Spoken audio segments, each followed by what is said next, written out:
Shirt sleeves to shirt sleeves in 3 generations. That's an old saying that captures a brutal truth about generational wealth. 70% of wealthy families lose their fortune by the 2nd generation, and 90% lose it by the 3rd. Yet some families stay wealthy for centuries. What's the difference? Today, I'm revealing the real truth about generational wealth. How it's actually built, why it usually fails, and what the families who succeed do differently. If you think generational wealth is just about leaving money to your kids, you're missing the entire picture. Let's dive in. 10. The ultimate truth. It's about capability transfer, not asset transfer. The ultimate truth about generational wealth is this. Families that succeed don't just transfer assets, they transfer capabilities. They create systems that transfer knowledge, values, governance, and stewardship across generations. This is why education, mentorship, and gradual responsibility increase are so critical. Each generation must develop the capabilities to steward wealth before receiving full access. The transfer happens progressively, not all at once upon death. The families that maintain wealth for centuries do so because each generation receives not just money, but the complete package: values, education, governance systems, professional support, and gradual responsibility that builds capability to steward wealth for the next generation. 9. Geography, jurisdiction, and legal strategy. Where you establish trusts, domicile your family office, and structure entities significantly impacts generational wealth success. Sophisticated families optimize jurisdiction selection for legal and tax advantages. States like South Dakota, Nevada, and Delaware have trust law extremely favorable to generational wealth.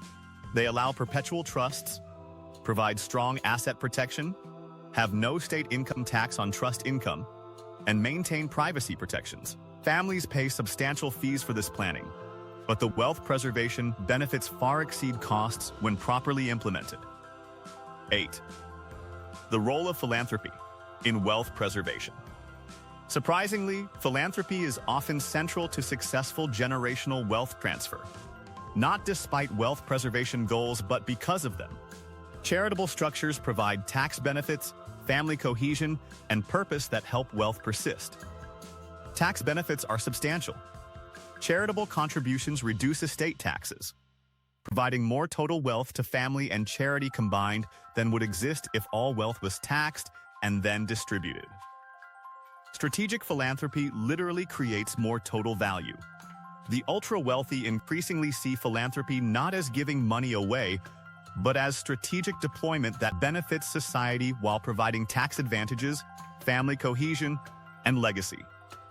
It's wealth preservation through redirection rather than consumption. 7. Business ownership versus liquid wealth. Generational wealth that persists is disproportionately in family businesses and operational assets rather than just liquid investments. This distinction matters enormously for wealth preservation. Family businesses create purpose, structure, and employment across generations. They give family members meaningful work, align incentives, and provide collective focus. The business becomes a central institution around which the family organizes. The optimal structure often combines family business ownership with diversified investments. Transitioning businesses across generations requires deliberate succession planning. The next generation must be trained, evaluated, and proven capable before taking control. Many families require next-generation members to work outside the family business first, gaining experience and credibility before returning. 6. The myth of leaving it all to the kids. There's a pervasive myth that good parents leave their entire fortune to children. Successful generational wealth builders know this is often a mistake. The question isn't whether to leave wealth to children, but how much and in what form. Warren Buffett famously said he'll leave his children enough money so that they would feel they could do anything, but not so much that they could do nothing. Trusts that distribute portions at specific ages, milestones, or achievements allow children to learn money management with smaller amounts before receiving larger sums. The truth is, that the greatest inheritance isn't money at all. It's education, values, relationships, and opportunities. Money enhances these but can't replace them. Families that prioritize non-financial inheritance alongside financial wealth create the most successful generational transfers. 5. Family governance prevents wealth destruction. Successful wealthy families create formal governance structures that define how family wealth is managed and how family members interact with it. This governance prevents the conflicts and poor decisions that typically destroy wealth. Family constitutions are documents that articulate family values, define governance processes, establish decision-making protocols, and set expectations for family members. They're like corporate bylaws applied to family wealth. Decision-making rules prevent individual family members from making unilateral decisions that harm collective wealth. This checks and balances system prevents impulsive or self-interested decisions. Education requirements are often formalized.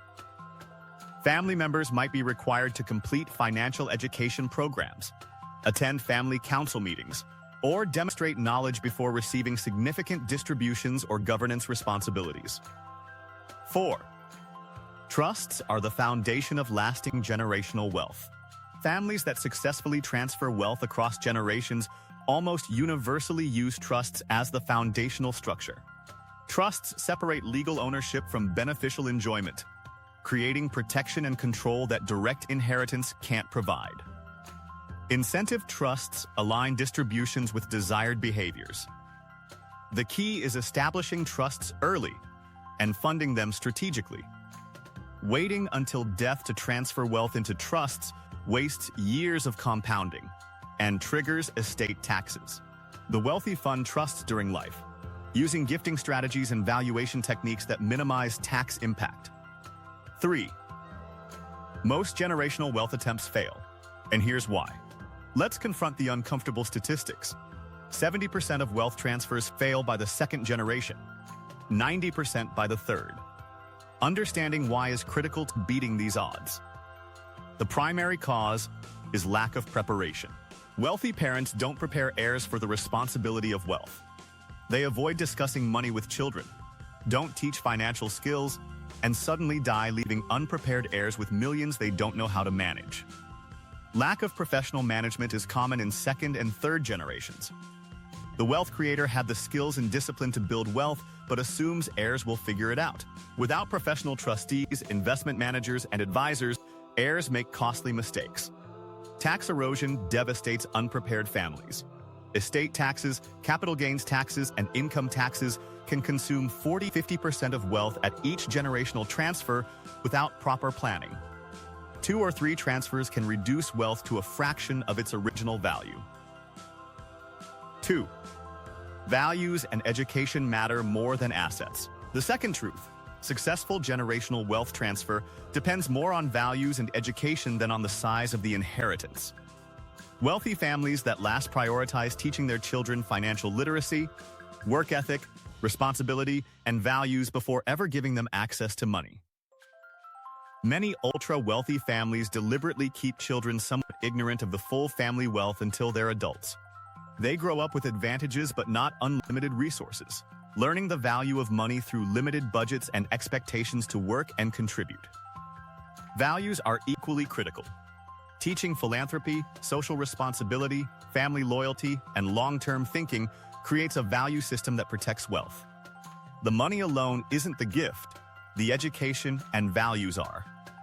1. Generational wealth isn't money, it's systems. Here's the first truth most people miss. Generational wealth isn't about passing down money. It's about passing down wealth-generating systems, knowledge, values, and capabilities. Money without these supporting elements disappears within one generation. This requires creating entities separate from any individual. Trusts that own assets, family offices that manage them, governance documents that define decision-making, and education programs that prepare each generation. The wealth becomes bigger than any individual, protected by institutional structures. Generational wealth isn't about leaving a pile of money to your kids. It's about building systems, transferring capabilities, instilling values, and creating governance that allows wealth to perpetuate across multiple generations regardless of individual family members' abilities. Most families get this wrong, which is why most generational wealth fails. If this changed your understanding, hit that like button and subscribe for more truth about wealth. Drop a comment. Are you building generational wealth? And what's your biggest challenge? Thanks for watching. And remember, the legacy you leave isn't measured in dollars, but in the capabilities and values you transfer. I'll see you in the next one.